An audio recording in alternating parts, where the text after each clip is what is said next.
2024వ తేదీన మానవతా ప్రాంగణం చింతవరం గ్రామంలో ఉన్న పలసాని సీతారామ గారి మెమోరియల్ హాల్లో మొట్టమొదటి కార్యక్రమం. ఈ మధ్యన ఇటీవల ఎండాకాలంలో ఈ ప్రాంగణం ప్రారంభించడం జరిగింది. ఈ ప్రాంగణంలో ఈ హాల్లో జరుగుతున్న మొట్టమొదటి కార్యక్రమం. ఈ కార్యక్రమానికి ఇచ్చేసిన పెద్దలు, ఈ కమిటీ చైర్మన్ డాక్టర్ పలసాని రామచంద్ర గారికి, అది మిగిలిన సభ్యుల పేర్లు రాసు గారికి, వెంకటేశ్వర గారికి, వెంకట గారి దంపతులందరికీ కూడా,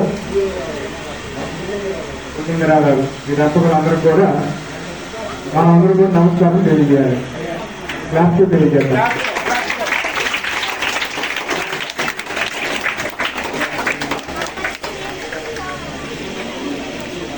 అట్లాగే మానవతా మహిళా విభాగం అధ్యక్షురాలు కళ్యాణి గారికి,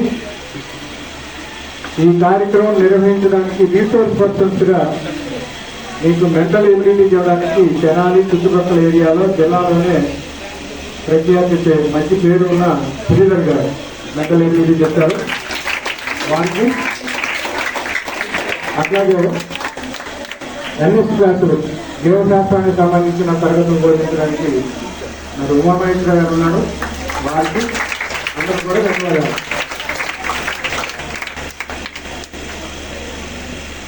ఈ ఎన్ఎంఎంఎస్ కనుక సెలెక్ట్ అయితే ఎంతో ఉపయోగం మీరు ఎవరైనా చెప్పగలరా?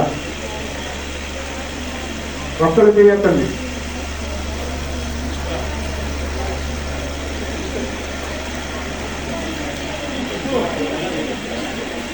చెప్పలేదు ఎవరు?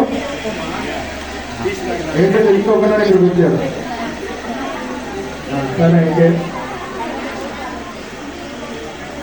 ఇది మీరు జీవితంలో రాస్తే మొట్టమొదటి కాంపిటీషన్ చేస్తాం.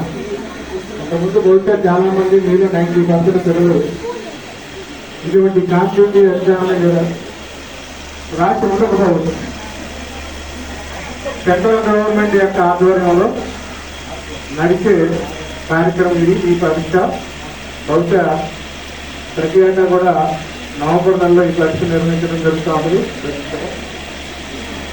ఈ సంవత్సరం కొద్దిగా లేట్తో డిసెంబర్ నెలలో ఈ పరీక్ష జరగబోతాం. ఇక్కడ నుండి ప్రతి ఆదివారం ఈ క్యాంపస్లో ఈ ఉచిత శిక్షణ తరగతులు నిర్వహించడం జరుగుతుంది. ఆదివారం మీ అందరికీ సెలవు కాబట్టి మీ యొక్క టీచర్స్ యొక్క సహాయంతో కానీ మీ యొక్క పేరెంట్స్ యొక్క సహాయంతో కానీ ఇక్కడికి ఉదయం 10 గంటల కల్లా తప్పనిసరిగా ఉంటే సాయంత్రం 4 గంటల వరకు ఈ కార్యక్రమంలో ఈ శిక్షణ తరగతిలో మీరందరూ కూడా మంచి శిక్షణ తీసుకొని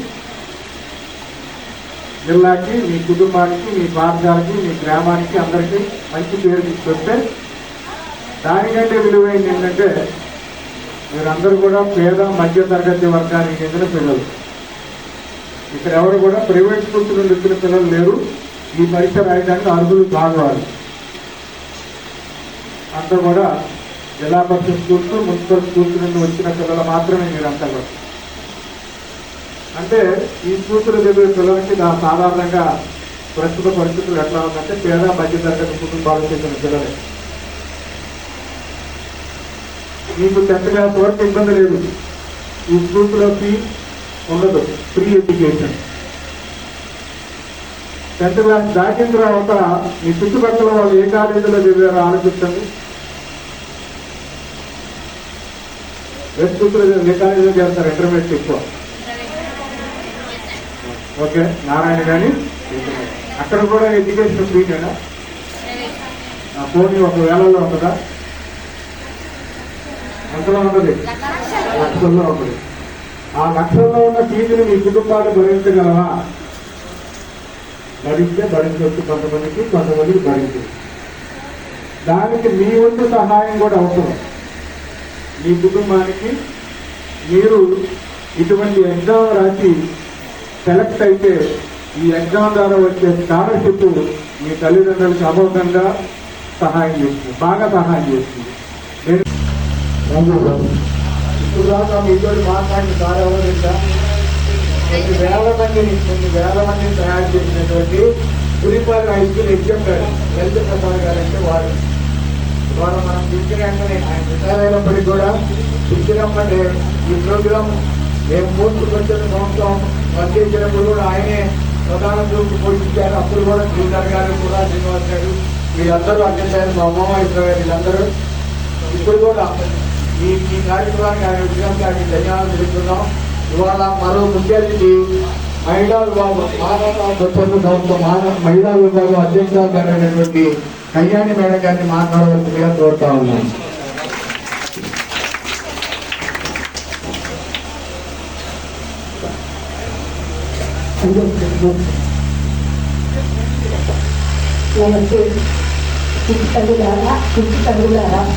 మీరే ఇందులో ఏమైనా సంతోషమా? మా చిన్నప్పుడు మా పెద్దవాళ్ళను అందరూ మమ్మల్ని అలాగే అన్నారు. మీరే భావి భారత పౌరులు అంటే భారతదేశానికి ఆశాకురాలు మీరే అన్నారు. నిజమే సంస్కృతి నేను అందరూ ఇంట్లో దేశానికి ఉపయోగపడగలుగుతున్నాం. అదేవిధంగా మీరు కూడా ఎంతో అదృష్టంగా మనకు లభించిన ఈ అవకాశాన్ని ఉపయోగించుకోండి. చెప్పారు కదా, పెద్దవారు క్రమశిక్షణ ఉండాలి, సమయ పాలన ఉండాలి, దాంతోపాటు వినయం కూడా ఉండాలి. విద్యార్థికి ఉండాల్సిన మొదటి లక్షణం ఏమిటి అమ్మ? క్రమశిక్షణ. దానికంటే ముందు వినయం ఉంది. అర్థమవుతుందా? విద్యా దదాతి వినయం. విద్య వలన మొట్టమొదటి రావాల్సినటువంటి గుణం ఏంటి? వినయం. అర్థమైందా? వినయాదు వ్యాధి పాత్రత. వినయంతో అవుతూ బిహేవ్ అనేది క్రమశిక్షణ చెప్పుకుంటాం. పాత్రత ధనమాత్మకి ఆ మంచి బిహేవియర్ ఎవరికైతే ఉందో వారికి వెతుక్కొని ఉద్యోగం ఇస్తారు. అవునా కదా? మీరు అందంగా ఉన్నారని ఎవరు ఉద్యోగం ఎవరు? మీరు ఎంత గొప్ప క్వాలిటీ వినయం.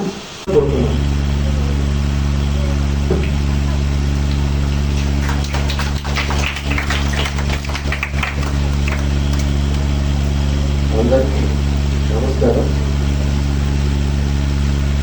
విద్యార్థి ఉద్యోగం కూడా ఆశిస్తున్నాను. నాకు ఈరోజు రెండు ముఖ్యమైన విషయాలు మహాలుగా ఉంది, చాయిసెస్గా ఉంది.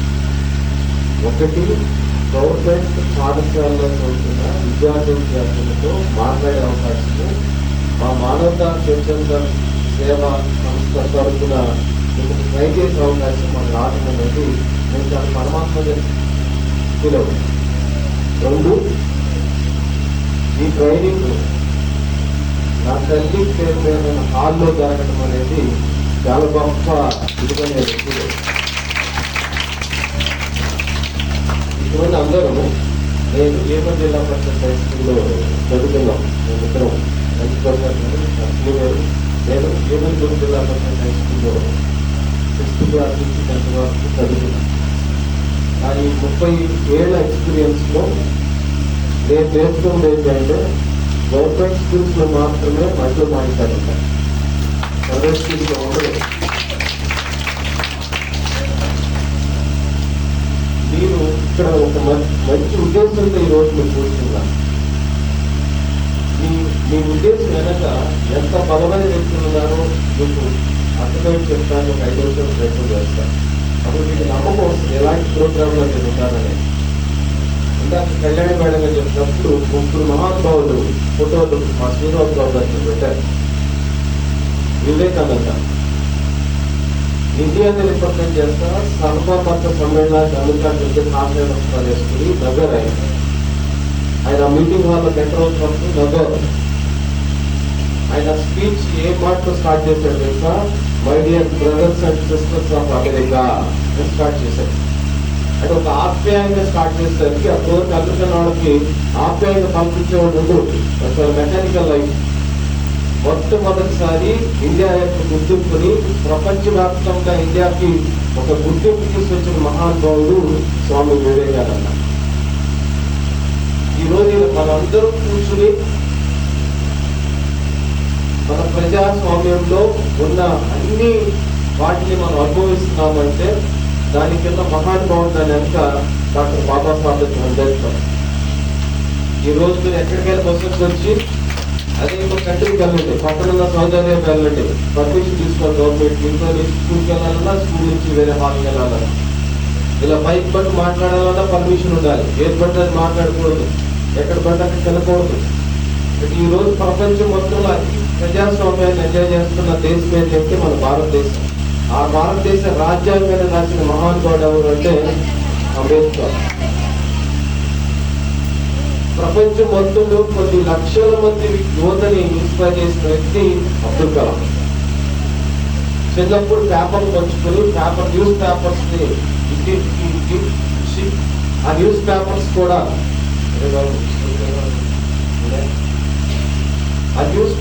కూడా డైరెక్ట్ వచ్చేవాళ్ళు. వెళ్తూనే ట్రైన్ లో చూసేస్తే అవి ఏరుకుని ఇంటికి న్యూస్ పేపర్స్ జీవితాన్ని స్టార్ట్ చేసిన మహానుభావుడు, కొన్ని లక్షల మందిని ఇన్స్పైర్ చేసిన మహానుభావుడు. ఆయన ఇన్స్పైర్ చేస్తానే ఆ మీటింగ్ లో చనిపోయిన మహానుభావుడు అబ్దుల్ కలాం.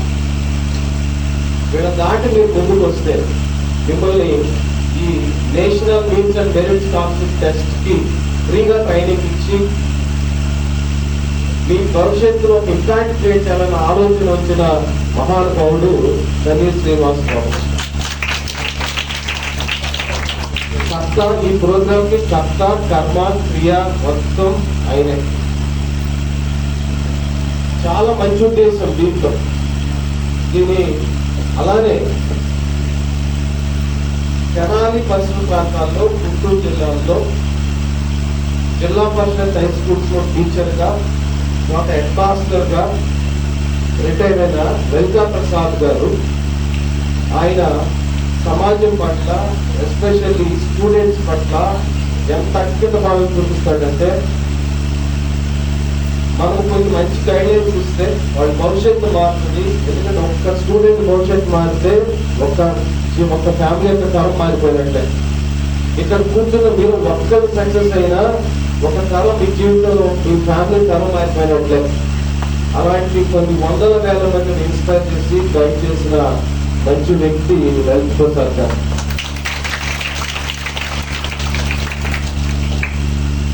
పొద్దున్న లేచి దగ్గర నుంచి యువతకి మంచి మార్గంలో తీసుకెళ్ళాలి.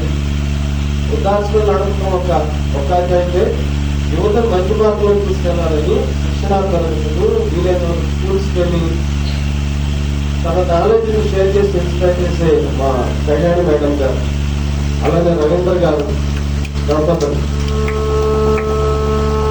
180 మార్క్స్, టైం 3 అవర్స్. 3 అవర్స్ అంటే 180 మినిట్స్, 180 నిమిషాలు. దీంట్లో మనకి ఈ 180 బిట్టుల్లో ఫస్ట్ టాపిక్ మనకి మ్యాట్, MAT క్యాపిటల్ లెటర్స్ లో. MAT మ్యాట్ అంటే రాసుకోండి, mental ability test. MENTAL mental ability, ABILITY ability test. ఈ మెంటల్ ఎబిలిటీ టెస్ట్ మనకి 90 మార్క్స్, 90 మార్కులు.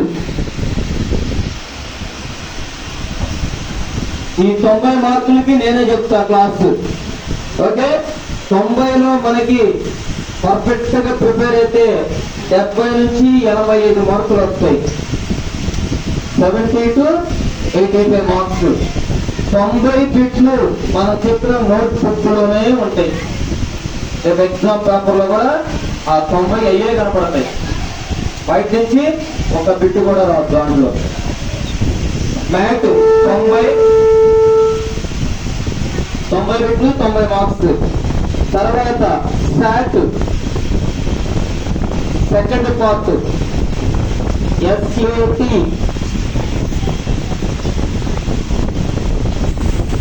శాట్ కూడా 90 మార్క్స్. ఈ శాట్ వచ్చేసరికి మీ సబ్జెక్ట్ ఉంటుంది, మీ 8th 7th క్లాసులో ఉన్న సబ్జెక్ట్స్ రాసుకోండి. వాటిల్లో శాట్ 90 మార్కులు.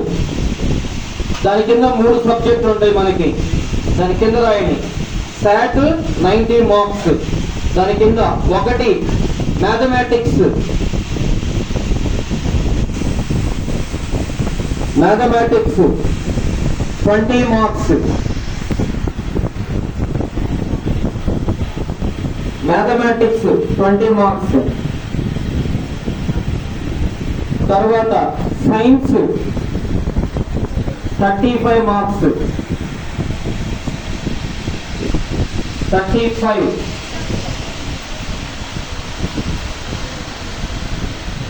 సోషల్ 35.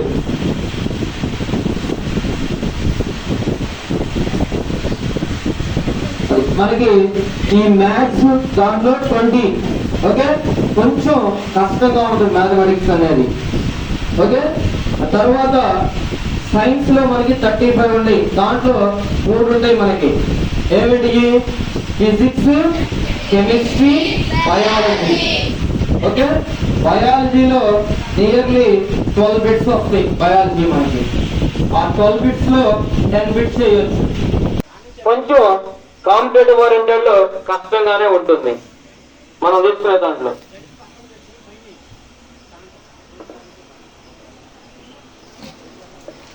ఓకే, మ్యాథమెటిక్స్ కొంచెం కష్టంగా ఉండదు. దాంట్లో 10 బిట్లు చేశారు అంటే ఇక మీకు తిరిగి కాలేజీకి వచ్చినట్టే.